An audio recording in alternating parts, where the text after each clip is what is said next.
अगर हम उन्हें सत्ता से उतार फेंके और अपनी सत्ता बना लें तो संविधान भी बचेगा और हमारे हक अधिकार भी सुरक्षित रहेंगे। जो मैं बार बार कह रहा हूं पूरे देश में कि वोट हमारा, राज तुम्हारा, नहीं चलेगा, नहीं चलेगा। और संविधान इसलिए खतरे में है क्योंकि संविधान से जिन लोगों को सबसे ज्यादा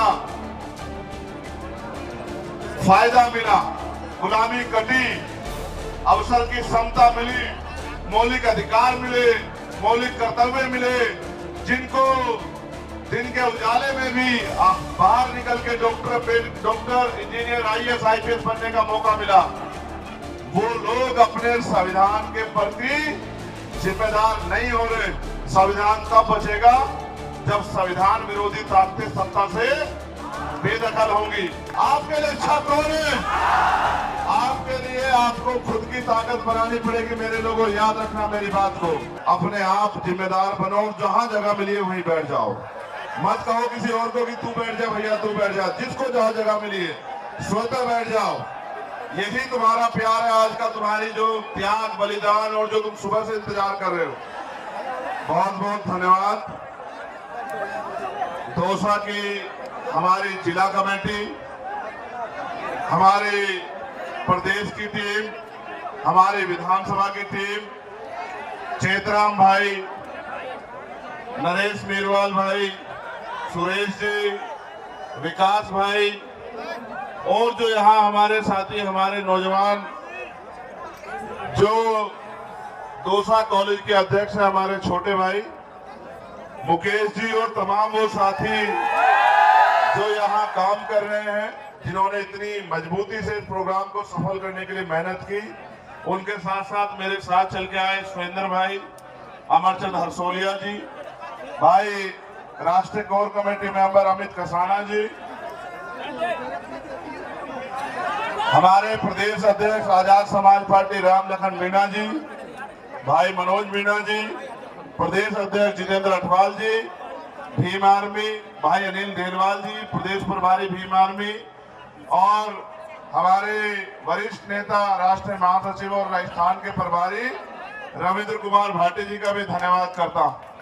आज जिन साथियों ने पार्टी ज्वाइन की है, आजाद समाज पार्टी में आस्था व्यक्त की है, आपका प्यार, आपकी ताकत का सम्मान किया है, भाई सोहेल सिंह गुर्जर जी और जो साथी हैं हमारे, उन सबका भी मैं धन्यवाद करता हूं। मैं आपसे पूछना चाहता हूं, क्या आप वर्तमान सरकार से खुश हो? इससे जो पिछली सरकार थी उससे खुश थे? कब तक इनके खेल में अपने आप को शामिल रखोगे?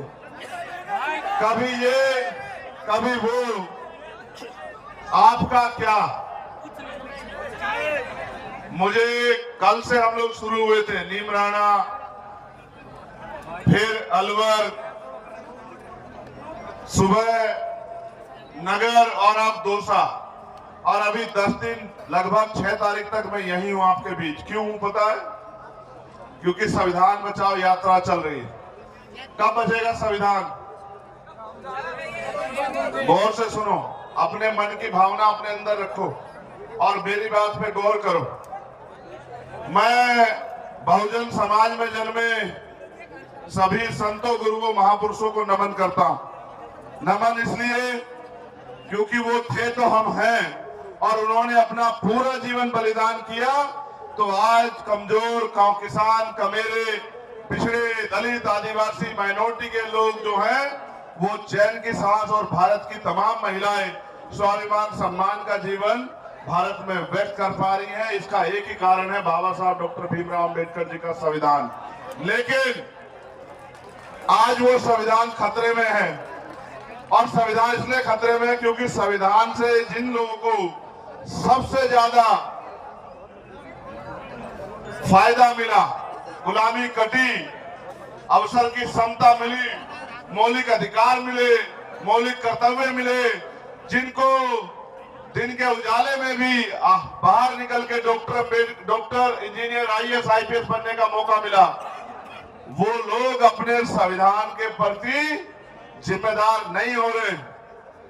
संविधान तब बचेगा जब संविधान विरोधी ताकतें सत्ता से बेदखल होंगी। आप ये सोचो, संविधान विरोधी ताकतें सत्ता में बैठी रहे तो कैसे बचेगा संविधान। वो सत्ता में बैठ के तो संविधान को खत्म करना चाहती है। अगर हम उन्हें सत्ता से उतार फेंके और अपनी सत्ता बना ले तो संविधान भी बचेगा और हमारे हक अधिकार भी सुरक्षित रहेंगे। एक ही फॉर्मूला है जो मैं बार बार कह रहा हूं पूरे देश में कि वोट हमारा, राज तुम्हारा, नहीं चलेगा, नहीं चलेगा। वोट हमारा, राज हमारा, यही चलेगा, यही चलेगा।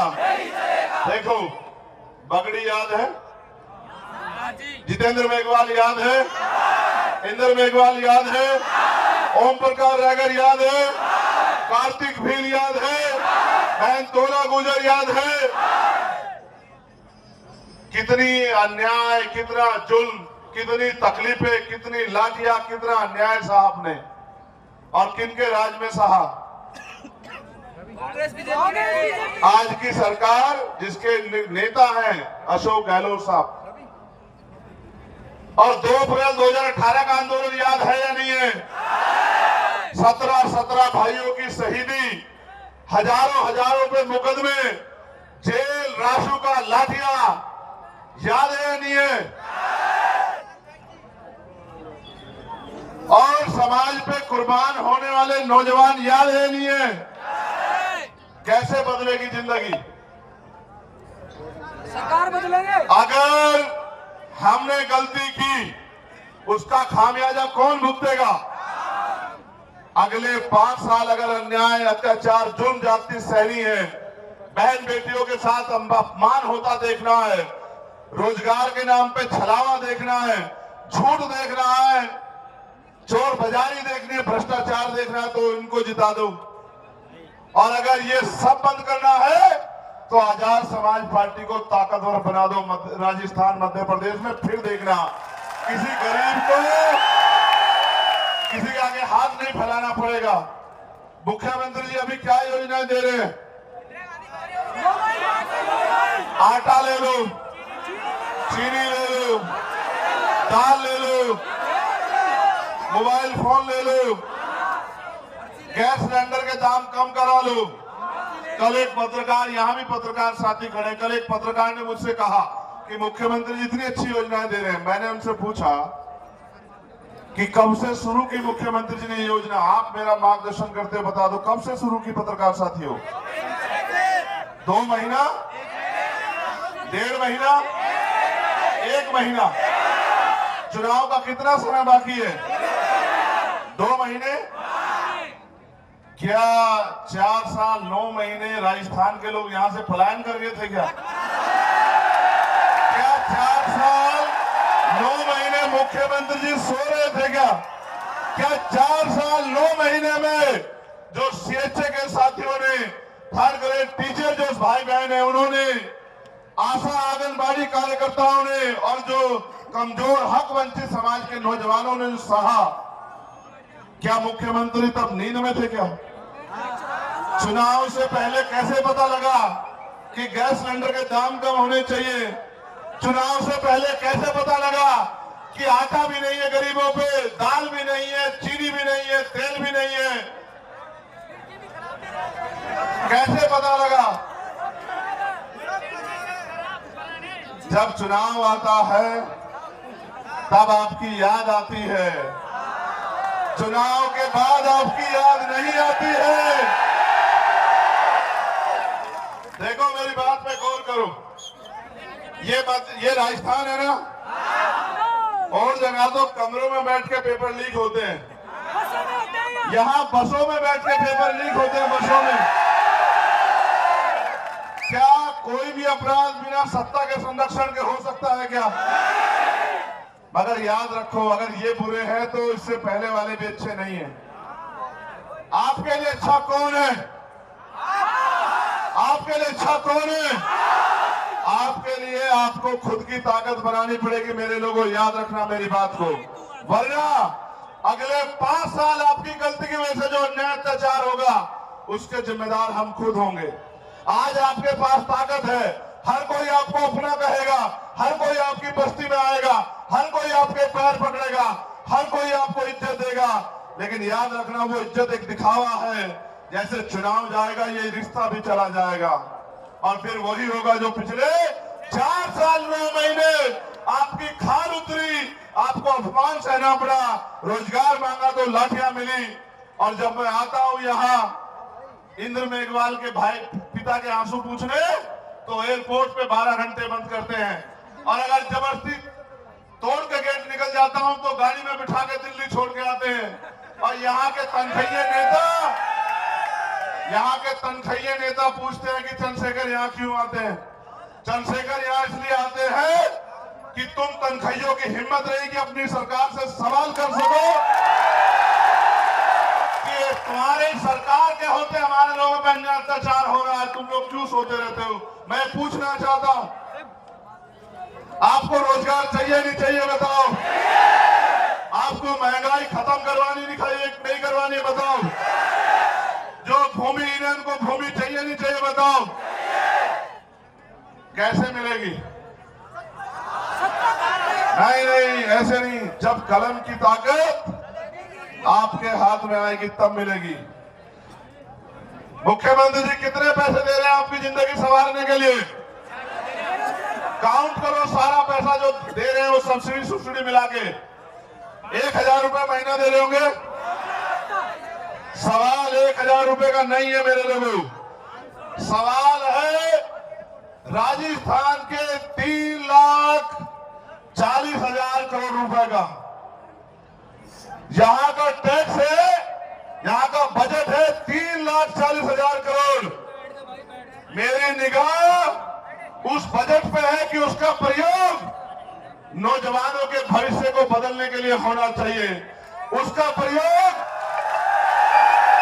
बहन बेटियों के सम्मान की रक्षा के लिए और उनके सशक्तिकरण के लिए होना चाहिए।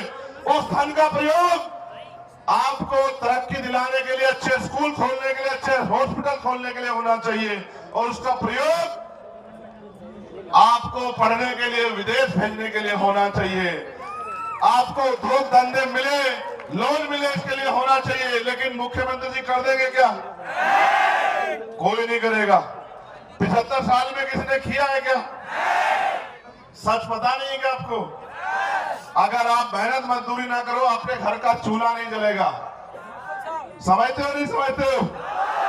आप इतनी बड़ी संख्या में क्यों जुटे? क्योंकि आप और मेरा दर्द एक है। और आप में जानते हैं कि बाबा साहब अम्बेडकर ने हमें वोट का अधिकार बिकने के लिए नहीं दिया था। मेरे लोगों, वोट का अधिकार हमें गुलामी से मुक्ति के लिए मिला है। और अगर वाकई में आप गुलामी की बेड़ियां काटना चाहते हो तो तैयार हो जाओ, एक कदम मेरे साथ मिलकर आगे बढ़ाओ और 2 मौका इस बार आजाद समाज पार्टी को। और फिर देखो, कोई जालिम नहीं होगा यहां जो हमारी बहन बेटियों की तरफ आंख उठा ले, ना फिर कोई घोड़ी पे बैठने पे हत्या करेगा, ना जितेंद्र मेघवाल की तरफ मूछें रखने पे हत्या करेगा, ना मटकी छूने पे हत्या करेगा, ना बहन बेटियां सुरक्षित रहेंगी। मैं आपसे यही कहना चाहता हूं, सरकार में बहुत शक्ति है। मरे हुए व्यक्ति को जिंदा करने की बजाय सारी शक्ति सरकार के पास है। और शक्ति प्राप्त करने का तरीका बाबा साहब अम्बेडकर ने वोट की ताकत से दिया है। अपनी सरकार बनाओ, अपने विधायक जिताओ और अपनी समस्या मुझे कागज में लिख के दे दो। 6 महीने में अगर आपके वारे नारे ना कर दिए फिर आप मुझे बताना। ये इस बात को जानते हैं।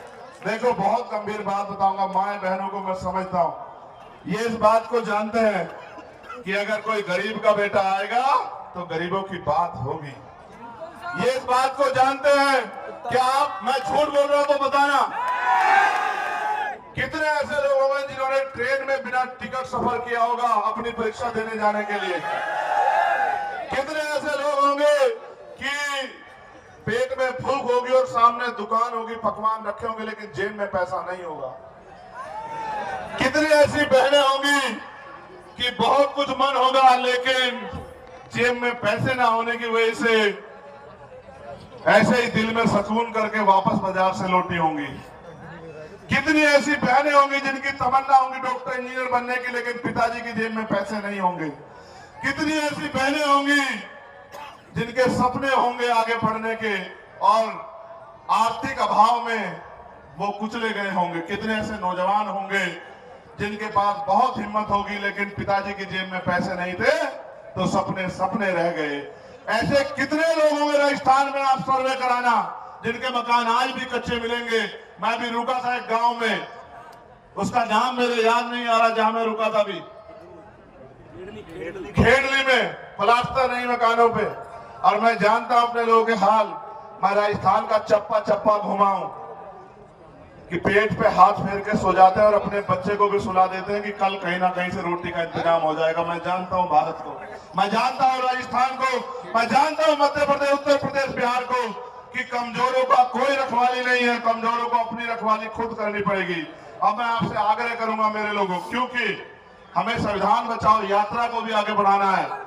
अनुशासन में आप मेरे साथ निकलना और आपका नारा ये होना चाहिए, पूरे दौसा को पता लग जाए और दौसा के सैलाब के जरिए पूरे देश को पता लग जाए कि वोट हमारा, राज तुम्हारा, नहीं